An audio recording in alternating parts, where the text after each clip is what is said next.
ಒತ್ತಡದ ಬದುಕು, ಪೌಷ್ಟಿಕ ಆಹಾರದ ಕೊರತೆಯಿಂದ ಶುಗರ್, ಬಿಪಿ, ಬೊಜ್ಜು, ಗ್ಯಾಸ್ಟ್ರಿಕ್ ನಂತಹ ಆರೋಗ್ಯ ಸಮಸ್ಯೆ. ಹೆಚ್ಚು ಪೋಷಕಾಂಶಯುಕ್ತ ಆಹಾರ ಮತ್ತು ಸಿರಿಧಾನ್ಯಗಳೇ ಇದಕ್ಕೆ ಪರಿಹಾರ. ಮಿಲೆಕ್ಸ್ ಚೂರ್ಣಂ ಇಂದಿನ ವೇಗದ ಬದುಕಿಗೆ ಪುರಾತನ ಪೋಷಣೆಯ ಶಕ್ತಿ. ಇದು ಸಿರಿಧಾನ್ಯ, ಡ್ರೈ ಫ್ರೂಟ್ಸ್, ಮೊಳಕೆ ಕಾಳುಗಳು, ಧಾನ್ಯಗಳು ಹಾಗೂ ಸೀಡ್ಸ್ ಇಂದ ಸಮೃದ್ಧವಾಗಿದೆ. ಬನ್ನಿ ಮತ್ತೆ ಸಾಂಪ್ರದಾಯಿಕ ಸಿರಿಧಾನ್ಯಗಳಿಗೆ ಹಿಂದಿರುಗೋಣ. ಆರ್ಡರ್ ಮಾಡಲು ಲಿಂಕ್ ಡಿಸ್ಕ್ರಿಪ್ಷನ್ ಮತ್ತು ಪಿನ್ ಕಾಮೆಂಟ್ ನಲ್ಲಿದೆ.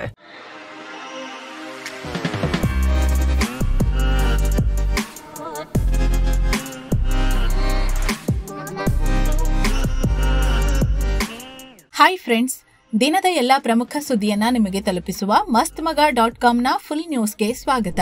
ದೇಶದಲ್ಲಿ ಐ ಲವ್ ಗಲಾಟೆ ಊರೂರಿಗೂ ಹಬ್ತಿರೋ ಹೊತ್ತಲ್ಲಿ ಉತ್ತರ ಪ್ರದೇಶದ ಬುಲ್ಡೋಸರ್ಗಳು ಮತ್ತೆ ಸದ್ದು ಮಾಡಿವೆ. ಯುಪಿಯ ಬರೇಲಿಯಲ್ಲಿ ಇದೇ ಐ ಲವ್ ಪ್ರೊಟೆಸ್ಟ್ ನಡೆದು ದೊಡ್ಡ ಗಲಾಟೆ ಆಗಿತ್ತು. ಕನಿಷ್ಠ 3,000 ಜನರ ವಿರುದ್ಧ ಕೇಸ್ ದಾಖಲಾಗಿತ್ತು. ಇದರ ಬೆನ್ನಲ್ಲೇ ಈ ಗಲಾಟೆಯಲ್ಲಿ ಭಾಗಿಯಾದವರ ಮನೆಗಳಿಗೆ ಬುಲ್ಡೋಸರ್ ಹತ್ತಿಸಲಾಗಿದೆ. ಅದರಲ್ಲೂ ಪ್ರತಿಭಟನೆಯಲ್ಲಿ ಭಾಗಿಯಾಗಿದ್ದ ಡಾಕ್ಟರ್ ನಫೀಸ್ ಅನ್ನೋರ ಪ್ರಾಪರ್ಟಿನ ಬುಲ್ಡೋಸರ್ ಹತ್ತಿಸಿ ಧ್ವಂಸ ಮಾಡಲಾಗಿದೆ. ರಾಜಾ ಪ್ಯಾಲೇಸ್ ಅನ್ನೋ ಈತನ ಮನೆಯನ್ನ 3 ಬುಲ್ಡೋಸರ್ ಹತ್ತಿಸಿ ಧ್ವಂಸ ಮಾಡಲಾಗಿದೆ.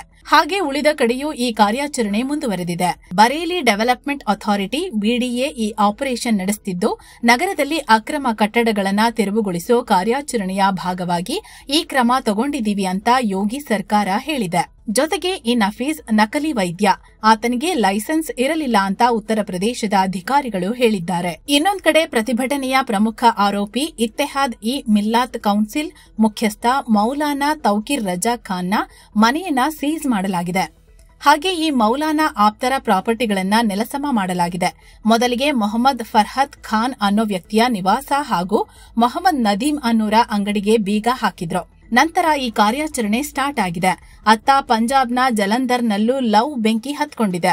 ಯುಪಿಯ ಬರೇಲಿಯಲ್ಲಿ ಆಗಿರೋ ಬಂಧನ ಖಂಡಿಸಿ ಜಲಂಧರ್ನಲ್ಲಿ ಒಂದು ಗುಂಪು ಪ್ರೊಟೆಸ್ಟ್ ನಡೆಸಿತ್ತು. ಬಳಿಕ ಅರೆಸ್ಟ್ ಆದವರನ್ನ ರಿಲೀಸ್ ಮಾಡಬೇಕು ಅಂತ ಸ್ಥಳೀಯ ಪೊಲೀಸ್ ಕಮಿಷನರ್ಗೆ ಮೆಮೊರಂಡಂ ಸಲ್ಲಿಸಿತ್ತು. ಇದರ ಬೆನ್ನಲ್ಲೇ ಇದಕ್ಕೆ ವಿರುದ್ಧವಾಗಿ ಇನ್ನೊಂದು ಕೋಮಿನ ಗುಂಪು ಪ್ರತಿಭಟನೆ ನಡೆಸಿದೆ. ಹೀಗಾಗಿ ಸ್ಥಳದಲ್ಲಿ ಬಿಗುವಿನ ವಾತಾವರಣ ನಿರ್ಮಾಣ ಆಗಿ ಹೆಚ್ಚಿನ ಪೊಲೀಸರನ್ನ ನಿಯೋಜನೆ ಮಾಡಲಾಗ್ತಿದೆ. ಇನ್ನೊಂದು ಕಡೆ ಈ ಐ ಲವ್ ಮೊಹಮ್ಮದ್ ವಿವಾದದ ಬಗ್ಗೆ ಕಾಂಗ್ರೆಸ್ ಎಂಎಲ್ಸಿ ಯತೀಂದ್ರ ಸಿದ್ದರಾಮಯ್ಯ ಹೊಸ ಹೇಳಿಕೆ ಕೊಟ್ಟಿದ್ದಾರೆ. ಐ ಲವ್ ಮೊಹಮ್ಮದ್ ಬ್ಯಾನರ್ ಹಾಕೋದೇನೂ ಹೊಸದಲ್ಲ. ಮುಂಚೆ ಉರ್ದುವಲ್ಲಿ ಹಾಕ್ತಿದ್ರು. ಆಗ ಓದೋಕೆ ಬರದೆ ಗಲಾಟೆ ಆಗ್ತಿರ್ಲಿಲ್ಲ. ಆದ್ರೀಗ ಇಂಗ್ಲಿಷ್ನಲ್ಲಿ ಹಾಕಿದ್ದಕ್ಕೆ ಗಲಾಟೆ ಮಾಡ್ತಿದ್ದಾರೆ. ಪ್ರತಿಯೊಂದು ಧರ್ಮದವರು ತಮ್ಮ ಮಹನೀಯರು ದೇವರ ಮೆಚ್ಚುಗೆಯ ಬ್ಯಾನರ್ ಹಾಕೋದ್ರಲ್ಲಿ ತಪ್ಪಿಲ್ಲ ಅಂತ ಹೇಳಿದ್ದಾರೆ.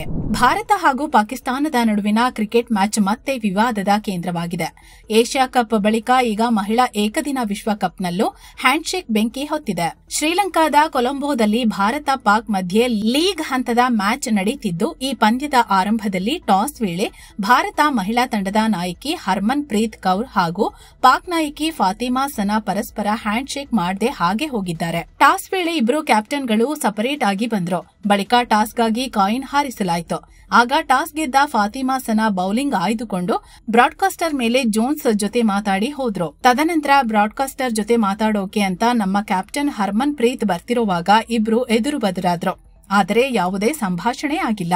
ಈ ಮೂಲಕ ವುಮೆನ್ಸ್ ಕ್ರಿಕೆಟ್ನಲ್ಲೂ ಭಾರತ ಪಾಕ್ ಜೊತೆಗಿನ ತನ್ನ ನೋ ಹ್ಯಾಂಡ್ಶೇಕ್ ಪಾಲಿಸಿಯನ್ನ ಮುಂದುವರೆಸಿದಂತಾಗಿದೆ. ಇನ್ನು ಈ ವಿಡಿಯೋ ರೆಕಾರ್ಡ್ ಆಗೋ ಟೈಮಲ್ಲಿ ಪಂದ್ಯದ ಸ್ಕೋರ್ ಕಾರ್ಡ್ ಈ ರೀತಿ ಇತ್ತು. ಇನ್ನು ಸ್ನೇಹಿತರೆ, ಫುಲ್ ನ್ಯೂಸ್ ಅಲ್ಲಿ ಮುಂದುವರಿಯೋಕ್ಕೂ ಮೊದಲು ನಮ್ಮ ಆತ್ಮೀಯ ವೀಕ್ಷಕರಲ್ಲಿ ಒಂದು ಸಣ್ಣ ಮನವಿ. ನೀವಿನ್ನು ಈ ಚಾನೆಲ್ನ ಸಬ್ಸ್ಕ್ರೈಬ್ ಆಗಿಲ್ಲ ಅಂದ್ರೆ ದಯವಿಟ್ಟು ಈ ಕೂಡಲೇ ಸಬ್ಸ್ಕ್ರೈಬ್ ಆಗಿ. ಪಕ್ಕದಲ್ಲಿರೋ ಗಂಟೆ ಬಟನ್ ಮೇಲೆ ಕ್ಲಿಕ್ ಮಾಡಿ. ಇದರಿಂದ ನಮಗೆ ಮತ್ತಷ್ಟು ಪ್ರೋತ್ಸಾಹ ಸಿಗುತ್ತೆ. ನಿಖರ ಮತ್ತು ಸ್ಪಷ್ಟವಾದ ಮಾಹಿತಿ ಕೊಡೋಕೆ ನಮಗೆ ಬೆಂಬಲ ಕೊಟ್ಟಂತಾಗತ್ತೆ. ಬನ್ನಿ ಈಗ ಸುದ್ದಿಯಲ್ಲಿ ಮುಂದುವರಿಯೋಣ. ಪಶ್ಚಿಮ ಬಂಗಾಳದ ಡಾರ್ಜಿಲಿಂಗ್ನಲ್ಲಿ ಭಯಾನಕ ಭೂಕುಸಿತ ಸಂಭವಿಸಿದೆ. ಶನಿವಾರದಿಂದ ಸುರಿತಿರೋ ಭಾರೀ ಮಳೆಗೆ ಸಿಲಿಗುರಿ ಮತ್ತು ಮಿರಿಕ್ ಪ್ರದೇಶವನ್ನ ಸಂಪರ್ಕಿಸೋ ಐರನ್ ಬ್ರಿಡ್ಜ್ ಕುಸಿದು ಬಿದ್ದಿದೆ. ಪರಿಣಾಮ 17 ಜನ ಪ್ರಾಣ ಕಳ್ಕೊಂಡಿದ್ದಾರೆ. ಹಲವು ರಸ್ತೆಗಳು ಹಾಳಾಗಿವೆ. ಕೆಲ ಗ್ರಾಮಗಳಿಗೆ ಸಂಪರ್ಕ ಕಟ್ ಆಗಿದೆ. ಹಲವು ಮನೆಗಳು ನೆಲಸಮಗೊಂಡಿರೋದ್ರಿಂದ ಶೋಧ ಕಾರ್ಯಾಚರಣೆ ನಡೆಯುತ್ತಿದ್ದು, ಸಾವಿನ ಸಂಖ್ಯೆ ಮತ್ತಷ್ಟು ಹೆಚ್ಚಾಗುವ ಆತಂಕ ಎದ್ದಿದೆ.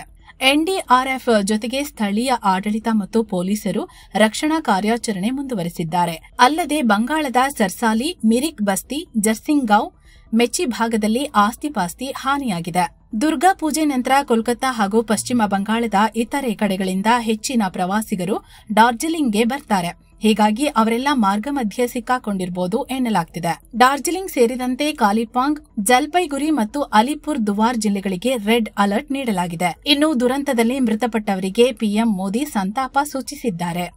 ಅಲ್ಲದೆ ಡಾರ್ಜಿಲಿಂಗ್ ಹಾಗೂ ಸುತ್ತಮುತ್ತಲಿನ ಪ್ರದೇಶವನ್ನ ತುಂಬಾ ಹತ್ತಿರದಿಂದ ಮಾನಿಟರ್ ಮಾಡ್ತಿದ್ದೀವಿ, ಹಾನಿಗೊಳಗಾದ ಸಂತ್ರಸ್ತರಿಗೆ ಅಗತ್ಯ ನೆರವು ನೀಡ್ತೀವಿ ಅಂತ ಮೋದಿ ಹೇಳಿದ್ದಾರೆ. ಇನ್ನು ಪಶ್ಚಿಮ ಬಂಗಾಳ ಸಿಎಂ ಮಮತಾ ಬ್ಯಾನರ್ಜಿ ಕೂಡ ಸೋಮವಾರ ಡಾರ್ಜಿಲಿಂಗ್ಗೆ ಭೇಟಿ ನೀಡಲಿದ್ದಾರೆ. ಅತ್ತ ಬಿಹಾರದಲ್ಲೂ ಮಳೆಯ ಆರ್ಭಟಕ್ಕೆ ಕಳೆದ 2 ದಿನಗಳಲ್ಲಿ 10 ಜನ ಮೃತಪಟ್ಟಿದ್ದಾರೆ, 13 ಜನ ಗಾಯಗೊಂಡಿದ್ದಾರೆ. ವೈಶಾಲಿ, ರೋಹತಾಸ್, ಮುಜಾಫರ್ಪುರ, ಭೋಜ್ಪುರ, ಜೆಹಾನಾಬಾದ್, ಕಿಶನ್ಗಂಜ್ ಮತ್ತು ಅರ್ವಾಲ್ನಲ್ಲಿ ಧಾರಾಕಾರ ಮಳೆಯಾಗ್ತಿದೆ. ಇನ್ನು ನೆರೆಯ ನೇಪಾಳದಲ್ಲಿ ಪ್ರವಾಹಕ್ಕೆ ಮೃತಪಟ್ಟವರ ಸಂಖ್ಯೆ 42ರ ಗಡಿ ದಾಟಿದೆ. ಭೂಕುಸಿತಕ್ಕೆ ಭಾರೀ ಪ್ರಮಾಣದ ಆಸ್ತಿಪಾಸ್ತಿ ನಾಶವಾಗಿದೆ. ನದಿಗಳು ಅಪಾಯದ ಮಟ್ಟ ಮೀರಿ ಹರಿತಿದ್ದು, ಜನ ಮನೆಯಿಂದ ಹೊರಗೆ ಬರಬೇಡಿ ಅಂತ ನದಿ ಪಾತ್ರದ ಜನರಿಗೆ ಎಚ್ಚರಿಕೆ ನೀಡಲಾಗಿದೆ. ಪ್ರವಾಹದಿಂದ ಕೆಲ ಪ್ರದೇಶಗಳಿಗೂ ಹೋಗೋಕೆ ಆಗ್ತಿಲ್ಲ, ಅಷ್ಟು ಕೆಟ್ಟ ಪರಿಸ್ಥಿತಿ ನಿರ್ಮಾಣ ಆಗಿದೆ. ಇಂಧನ ಸಚಿವ ಜಾರ್ಜ್ ಅವರ ವಿಶೇಷ ಕರ್ತವ್ಯಾಧಿಕಾರಿ ಜ್ಯೋತಿ ಪ್ರಕಾಶ್ ಲಂಚ ಪಡಿತಿದ್ದಾಗ ಲೋಕಾಯುಕ್ತ ಕೈಗೆ ರೆಡ್ ಹ್ಯಾಂಡ್ ಆಗಿ ಸಿಕ್ಕಾಕೊಂಡು ಅರೆಸ್ಟ್ ಆಗಿದ್ದಾರೆ. ಈ ಬಗ್ಗೆ ಖುದ್ದು ಲೋಕಾಯುಕ್ತ ಮಾಹಿತಿ ನೀಡಿದೆ. ಕೆಪಿಟಿಸಿಎಲ್ನ ಕಾರ್ಯನಿರ್ವಾಹಕ ಎಂಜಿನಿಯರ್ ಮತ್ತು ಜಾರ್ಜ್ ಅವರ ಓಎಸ್ಡಿ ಜ್ಯೋತಿ ಪ್ರಕಾಶ್ ಹಾಗೂ ಅವರ ಕಾರು ಚಾಲಕ ನವೀನ್ ಎಂ ಅನ್ನೋರನ್ನ ಅರೆಸ್ಟ್ ಮಾಡಲಾಗಿದೆ. ಕರೆಂಟ್ ಕನೆಕ್ಷನ್ಗಾಗಿ ಡಿಆರ್ ಡೆವಲಪರ್ಗೆ ಎನ್ಒಸಿ ಸರ್ಟಿಫಿಕೇಟ್ ನೀಡೋಕೆ ಲಂಚದ ಬೇಡಿಕೆ ಇಟ್ಟಿದ್ರು. ಆರಂಭದಲ್ಲಿ 1 ಲಕ್ಷ ಅಂತ ಹೇಳಿ ಕೊನೆಗೆ 50,000 ರೂಪಾಯಿ ಲಂಚ ಪಡೆಯೋಕೆ ಒಪ್ಕೊಂಡಿದ್ರು. ಈ ವೇಳೆ ಹಣ ತಗೊಳ್ಳುವಾಗ ಸಿಕ್ಕಿಬಿದ್ದಿದ್ದಾರೆ. ಬ್ಯಾಡರಹಳ್ಳಿ ನಿವಾಸಿ ಅನಂತರಾಜು ಕೆಎಂ ಅನ್ನೋರು ನೀಡಿದ ದೂರನ್ನ ಆಧರಿಸಿ ಭ್ರಷ್ಟಾಚಾರ ತಡೆ ಕಾಯ್ದೆ ಅಡಿ ಕೇಸ್ ಕೂಡ ದಾಖಲಿಸಿದ್ದೀವಿ ಅಂತ ಲೋಕಾಯುಕ್ತ ಹೇಳಿದೆ. ಖ್ಯಾತ ಸಾಹಿತಿ ಡಾಕ್ಟರ್ ಮೊಗಳ್ಳಿ ಗಣೇಶ್ ಅನಾರೋಗ್ಯದಿಂದಾಗಿ ತಮ್ಮ ಮನೆಯಲ್ಲಿ ನಿಧನರಾಗಿದ್ದಾರೆ. ಹಂಪಿ ವಿಶ್ವವಿದ್ಯಾಲಯದಲ್ಲಿ ಸುಮಾರು 28 ವರ್ಷ ಪ್ರಾಧ್ಯಾಪಕರಾಗಿದ್ದ ಮೊಗಳ್ಳಿ ಗಣೇಶ್ ತಮ್ಮ ವಿಶಿಷ್ಟ ಶೈಲಿಯ ಕಥೆಗಳ ಮೂಲಕ ಸಾಹಿತ್ಯ ಲೋಕದಲ್ಲಿ ಹೆಸರು ಮಾಡಿದ್ರು. ಸೂರ್ಯನನ್ನ ಬಚ್ಚಿಡಬಹುದೇ, ಅನಾದಿಯಂತಹ ಜನಪ್ರಿಯ ಕಾವ್ಯ ಸಂಕಲನಗಳನ್ನ ಬರೆದಿದ್ರು. ಈಗ 64ನೇ ವಯಸ್ಸಲ್ಲಿ ನಿಧನರಾಗಿದ್ದಾರೆ. ಬೆಂಗಳೂರಿನ ನಮ್ಮ ಮೆಟ್ರೋಗೆ ರಾಜ್ಯ ಸರ್ಕಾರ ವಿಶ್ವಗುರು ಬಸವಣ್ಣನವರ ಹೆಸರಿಡೋಕೆ ಮುಂದಾಗಿದೆ. ನಮ್ಮ ಮೆಟ್ರೋಗೆ ಬಸವ ಮೆಟ್ರೋ ಅಂತ ಮರುನಾಮಕರಣ ಮಾಡಲು ಕೇಂದ್ರ ಸರ್ಕಾರಕ್ಕೆ ಶಿಫಾರಸು ಮಾಡೋದಾಗಿ ಸಿಎಂ ಸಿದ್ದರಾಮಯ್ಯ ಘೋಷಿಸಿದ್ದಾರೆ. ಅಲ್ಲದೆ ಮುಂದಿನ ವರ್ಷ ವಚನ ವಿಶ್ವವಿದ್ಯಾಲಯ ಸ್ಥಾಪಿಸುವುದಾಗಿ ಹೇಳಿದ್ದಾರೆ. ದುರ್ಗಾದೇವಿ ಮೆರವಣಿಗೆ ವೇಳೆ ಮಹಾರಾಷ್ಟ್ರದ ಬುಲ್ದಾನಾ ಜಿಲ್ಲೆಯಲ್ಲಿ ಕಲ್ಲು ತೂರಾಟ ಆಗಿದೆ. ಒಟ್ಟು 5 ದುರ್ಗಾದೇವಿ ಮೆರವಣಿಗೆ ಸಾಗ್ತಿತ್ತು. 4 ಮೆರವಣಿಗೆಗಳು ಪಾಸ್ ಆದ್ಮೇಲೆ ಕೊನೆಯ ಮೆರವಣಿಗೆ ವೇಳೆ ಈ ಕಲ್ಲು ತೂರಾಟ ಆಗಿದೆ. ಈ ಗಲಾಟೆಯಲ್ಲಿ 5 ಗಾಯಗೊಂಡಿದ್ದಾರೆ. ಈ ಕುರಿತು ಪೊಲೀಸ್ ಸ್ಟೇಷನ್ನಲ್ಲಿ ಕೇಸ್ ದಾಖಲಾಗಿದ್ದು 12 ಜನರನ್ನ ವಶಕ್ಕೆ ಪಡೆಯಲಾಗಿದೆ. ಭಾರತೀಯ ಸೇನೆ ಹೊಸ ಅಸ್ತ್ರ ಖರೀದಿಗೆ ಮುಂದಾಗಿದೆ. ಸರ್ಕಾರಿ ಮಾಲೀಕತ್ವದ ವೆಪನ್ ಮತ್ತು ಎಕ್ವಿಪ್ಮೆಂಟ್ ಇಂಡಿಯಾ ಲಿಮಿಟೆಡ್ನಿಂದ AWEIL 6 AK-630 air defence gun ಖರೀದಿಗೆ ಟೆಂಡರ್ ನೀಡಿದೆ. ಭಾರತದ ಮಹತ್ವಾಕಾಂಕ್ಷಿ ಯೋಜನೆ ಸುದರ್ಶನ್ ಚಕ್ರ ಮಿಷನ್ ಅಡಿಯಲ್ಲಿ ಭಾರತ ಸೇನೆ ಈ ಖರೀದಿಗೆ ಮುಂದಾಗಿದೆ. ಪ್ರತಿ ನಿಮಿಷಕ್ಕೆ ಸುಮಾರು 3,000ವರೆಗೆ ಗುಂಡು ಹಾರಿಸೋ ತಾಕತ್ತು ಇದಕ್ಕಿದೆ. ಡ್ರೋನ್, ರಾಕೆಟ್, ಆರ್ಟಿಲರಿ ಶೆಲ್ಸ್, ಮೋಟಾರ್ಸ್ನಂತ ಅಪಾಯಗಳನ್ನ ಇದು ಇಂಟರ್ಸೆಪ್ಟ್ ಮಾಡುತ್ತೆ. ಗಡಿ ಭಾಗದಲ್ಲಿರೋ ದೊಡ್ಡ ದೊಡ್ಡ ನಗರಗಳು, ಜನಸಂದಣಿ ಇರೋ ಸ್ಥಳಗಳು, ಧಾರ್ಮಿಕ ಕೇಂದ್ರಗಳನ್ನ ರಕ್ಷಿಸೋಕೆ ಇದನ್ನ ಬಳಸಲಾಗುತ್ತೆ. ಹೆಚ್ಚಿನ ಅಪಾಯವಿರೋ ಪಾಕಿಸ್ತಾನದ ಅಂತಾರಾಷ್ಟ್ರೀಯ ಗಡಿ ಲೈನ್ ಆಫ್ ಆಕ್ಚುಯಲ್ ಕಂಟ್ರೋಲ್ನಲ್ಲಿ ಇದರ ಅಗತ್ಯ ತುಂಬಾನೇ ಇದೆ ಅಂತ ಅಧಿಕಾರಿಗಳು ತಿಳಿಸಿದ್ದಾರೆ.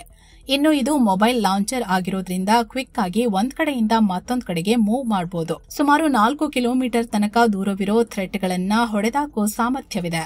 ಈ ಸಿಸ್ಟಂನಲ್ಲಿ ಎಲೆಕ್ಟ್ರಾನಿಕ್ ಸೆನ್ಸರ್ ಮತ್ತು ಕ್ಯಾಮೆರಾಗಳನ್ನ ಅಳವಡಿಸಲಾಗಿದೆ. ಕಳೆದ ಮೇ ತಿಂಗಳಲ್ಲೇ ಇದನ್ನ ಪರೀಕ್ಷೆ ಮಾಡಿತ್ತು. ಆಪರೇಷನ್ ಸಿಂಧೂರ್ ಆದ ಬೆನ್ನಲ್ಲೇ ಈ ಟೆಸ್ಟಿಂಗ್ ನಡೆಸಲಾಗಿತ್ತು. ಅದು ಸಕ್ಸಸ್ಫುಲ್ ಆಗಿತ್ತು. ಎಲ್ಲಾ ಡಮ್ಮಿ ವೈಮಾನಿಕ ದಾಳಿಗಳನ್ನ ಸಲೀಸಾಗಿ ಹೊಡೆದಾಕಿತ್ತು. ಈಗ ಟೆಂಡರ್ ನೀಡಲಾಗಿದೆ. ಇನ್ನು ರಕ್ಷಣಾ ಇಲಾಖೆ ದೊಡ್ಡ ನಿರ್ಧಾರ ತಗೊಂಡಿದೆ. ಸೇನಾ ಸಾಮರ್ಥ್ಯ ಹೆಚ್ಚಿಸಿಕೊಳ್ಳೋ ನಿಟ್ಟಿನಲ್ಲಿ ಮಿಸೈಲ್, ಆರ್ಟಿಲರಿ ಶೆಲ್ಗಳು, ಮದ್ದುಗುಂಡು ಹೀಗೆ ಆಯುಧ ತಯಾರಿಕೆ ಹಾಗೂ ಅದನ್ನ ಅಭಿವೃದ್ಧಿಪಡಿಸೋಕೆ ಖಾಸಗಿ ವಲಯದ ಕಂಪನಿಗಳಿಗೆ ಅವಕಾಶ ನೀಡಿದೆ. ಅಲ್ಲದೆ ರಕ್ಷಣಾ ಸಚಿವಾಲಯ ರೆವಿನ್ಯೂ ಪ್ರೊಕ್ಯೂರ್ಮೆಂಟ್ ಮ್ಯಾನ್ಯುವಲ್ ರೂಲ್ಸ್ ಅನ್ನ ಕೂಡ ಚೇಂಜ್ ಮಾಡಿದೆ. ಅಂದ್ರೆ ಮುಂಚೆ ಯುದ್ಧ ಸಾಮಗ್ರಿಗಳನ್ನ ತಯಾರಿಸೋಕೆ ಸರ್ಕಾರಿ ಸ್ವಾಮ್ಯದ ಮ್ಯೂನಿಷನ್ಸ್ ಇಂಡಿಯಾ ಲಿಮಿಟೆಡ್ ಕಂಪನಿಯಿಂದ ಪ್ರೈವೇಟ್ ಕಂಪನಿಗಳು ಎನ್ಒಸಿ ಪಡಿಬೇಕಾಗಿತ್ತು. ಆದ್ರೆ ಈಗ ಎನ್ಒಸಿ ತಗೊಳ್ದೇನೆ ಖಾಸಗಿ ಕಂಪನಿಗಳು ಯುದ್ಧ ಸಾಮಗ್ರಿ ತಯಾರಿಸಬಹುದು. ಇನ್ನು ಕೇಂದ್ರದ ಈ ಬದಲಾವಣೆಯಿಂದಾಗಿ ಇನ್ಮುಂದೆ ಖಾಸಗಿ ಕಂಪನಿಗಳಿಗೆ 105 mm, 130 mm ಹಾಗೂ 150 mm ಗಾತ್ರದ ಫಿರಂಗಿಗಳು, ಪಿನಾಕ ರಾಕೆಟ್ ತಯಾರಿಸಬಹುದು. ಹಾಗೆ ಕೆಲವೊಂದು ಸ್ಫೋಟಕಗಳು, ಸಣ್ಣ ಮತ್ತು ಮಧ್ಯಮ ಗಾತ್ರದ ಮದ್ದುಗುಂಡುಗಳನ್ನ ತಯಾರಿಸುವುದಕ್ಕೆ ಅವಕಾಶ ಸಿಗುತ್ತೆ. ಪಾಕಿಸ್ತಾನಕ್ಕೆ ಭಾರತದ ರಾಜಕೀಯ ನಾಯಕರು ಮತ್ತು ಸೇನಾಧಿಕಾರಿಗಳು ವಾರ್ನಿಂಗ್ ಕೊಡ್ತಿರೋ ನಡುವೆ ಆರ್ಎಸ್ಎಸ್ ಕಡೆಯಿಂದ ದೊಡ್ಡ ಹೇಳಿಕೆ ಬಂದಿದೆ. ಆರ್ಎಸ್ಎಸ್ ಮುಖ್ಯಸ್ಥ ಮೋಹನ್ ಭಾಗವತ್ ಮಾತಾಡಿ, ನಮ್ಮ ಜಾಗವನ್ನು ನಾವು ವಾಪಸ್ ಪಡೀತೀವಿ ಅಂದಿದ್ದಾರೆ. ನಮ್ಮ ಅನೇಕ ಸಿಂಧಿ ಸಹೋದರರು ಇಲ್ಲಿ ಕೂತಿದ್ದಾರೆ ನೋಡಿ, ತುಂಬಾ ಖುಷಿಯಾಗಿದೆ. ಅವರ ಹಿಂದಿನ ಮನೆ ಅಂದ್ರೆ ಅಖಂಡ ಭಾರತಕ್ಕೂ ಮತ್ತು ಈಗಿನ ಮನೆ ಅಂದ್ರೆ ಪಾಕಿಸ್ತಾನದ ಸಿಂಧ್ ಪ್ರಾಂತ್ಯಕ್ಕೂ ವ್ಯತ್ಯಾಸ ಏನಿಲ್ಲ, ಎರಡೂ ಒಂದೇ. ಇಡೀ ಭಾರತ ಒಂದು ಮನೆ. ಆದ್ರೆ ನಮ್ಮ ಈ ಮನೆಯ ಒಂದು ಕೋಣೆಯನ್ನ ಕೆಲವರು ರಿಮೂವ್ ಮಾಡಿದ್ದಾರೆ. ಅಲ್ಲಿ ನಮ್ಮ ಟೇಬಲ್, ಚೇರ್ ಮತ್ತು ಬಟ್ಟೆಗಳನ್ನ ಇಡ್ತಿದ್ವಿ. ಆದ್ರೆ ಅದನ್ನ ಆಕ್ರಮಿಸಿಕೊಂಡಿದ್ದಾರೆ. ಆದ್ರೆ ನಾಳೆ ನಾವು ಅದನ್ನ ವಾಪಸ್ ತಗೋತೀವಿ ಅಂದಿದ್ದಾರೆ. ಅಲ್ಲದೆ ನಾವು ಬೇರೆ ಬೇರೆ ಜಾಗದಲ್ಲಿರಬಹುದು, ಬೇರೆ ರಿಲಿಜನ್ ಮತ್ತು ಭಾಷೆಯನ್ನ ಮಾತನಾಡಬಹುದು, ಆದ್ರೆ ಅಂತಿಮವಾಗಿ ನಾವೆಲ್ಲ ಒಂದೇ ಅಂತ ಹೇಳಿದ್ದಾರೆ. ಪಿಒಕೆಯಲ್ಲಿ ಪಾಕ್ ಸರ್ಕಾರ ವಿರುದ್ಧ ಉದ್ವಿಗ್ನತೆ ಇರೋ ಟೈಮಲ್ಲಿ ಭಾರತದ ನಾಯಕರು ಪದೇ ಪದೇ ಭೂಪಟ ಬದಲಿಸ್ತೀವಿ ಅಂತ ಹೇಳಿಕೆ ನೀಡ್ತಿರೋ ಹೊತ್ತಲ್ಲೇ ಈ ಹೇಳಿಕೆ ಮಹತ್ವ ಪಡ್ಕೊಳ್ತಿದೆ. ಯುದ್ಧಗ್ರಸ್ತ ಗಾಜಾಗೆ ಮಾನವೀಯ ನೆರವು ನೀಡ್ತೀವಿ ಅಂತ 100 ಜನ ಹಡಗು ಹೊತ್ಕೊಂಡು ಬಂದಿದ್ರು. ಇವರನ್ನ ಇತ್ತೀಚೆಗಷ್ಟೇ ಇಸ್ರೇಲ್ ವಶಕ್ಕೆ ಪಡೆದಿತ್ತು. ಈಗ ಅವರನ್ನೆಲ್ಲ ಟರ್ಕಿಗೆ ಗಡೀಪಾರು ಮಾಡಲಾಗಿದೆ. ಅಲ್ಲದೆ ವಶದಲ್ಲಿದ್ದ ಸ್ವೀಡನ್ ಮೂಲದ ಪರಿಸರ ಹೋರಾಟಗಾರ್ತಿ ಗ್ರೆಟಾ ಟುನ್ಬೇರಿಯಾ ಅವರಿಗೆ ಇಸ್ರೇಲ್ ಕಾಟ ಕೊಡ್ತಿದೆ ಅಂತ ಆರೋಪ ಕೇಳಿಬಂದಿದೆ. ಇಸ್ರೇಲ್ ಸೇನೆ ಅವರ ಜೊತೆಗೆ ಅಮಾನವೀಯವಾಗಿ ನಡೆದುಕೊಂಡಿತ್ತು ಅಂತ ಅವರ ಜೊತೆಗೆ ಇದ್ದವರು ಹೇಳಿದ್ದಾರೆ. ಟುನ್ಬೇರಿಯಾರನ್ನ ಬಹಳ ಕೆಟ್ಟದಾಗಿ ಟ್ರೀಟ್ ಮಾಡಲಾಗಿತ್ತು. ಪ್ರಾಣಿಗಳನ್ನ ಟ್ರೀಟ್ ಮಾಡಿದ ಹಾಗೆ ಮಾಡಿದ್ರು. ಅವರನ್ನ ತಳ್ಳಿ ಇಸ್ರೇಲ್ ಧ್ವಜಾನ ಚುಂಬಿಸುವಂತೆ ಒತ್ತಾಯಿಸಲಾಯಿತು. ನಮ್ಮ ಕಣ್ಣ ಎದುರೇನೆ ಅವರ ಕೂದಲನ್ನ ಎಳೆದ್ರು. ವಶದಲ್ಲಿದ್ದವರಿಗೆಲ್ಲ ಶುಚಿಯಾದ ಆಹಾರ ಮತ್ತು ನೀರು ಕೂಡ ನೀಡಿರಲಿಲ್ಲ. ನಮಗೆ ಸಂಬಂಧಪಟ್ಟ ವಸ್ತುಗಳು ಮತ್ತು ಮೆಡಿಸಿನ್ ನ ಸೀಸ್ ಮಾಡಲಾಗಿತ್ತು. ನಮ್ಮ ಮಂಡಿಯೂರಿಸಿ ಮುಖ ಕೆಳಗೆ ಹಾಕುವಂತೆ ಫೋರ್ಸ್ ಮಾಡಲಾಯಿತು. ನಾವು ಸ್ವಲ್ಪ ಮೂವ್ ಆದ್ರೂನು ನಮಗೆ ಹೊಡಿತಿದ್ರು. ನಮ್ಮ ಸ್ಥಿತಿ ನೋಡಿ ನಕ್ಕು ಗೇಲಿ ಮಾಡಿದ್ರು. ನಮಗೆ ದೈಹಿಕವಾಗಿ ಹಿಂಸೆ ನೀಡಿದ್ರು, ಟಾರ್ಚರ್ ಮಾಡಿದ್ರು ಅಂತ ವಶದಲ್ಲಿದ್ದು ರಿಲೀಸ್ ಆಗಿರೋ ಕಾರ್ಯಕರ್ತರು ಹೇಳಿದ್ದಾರೆ.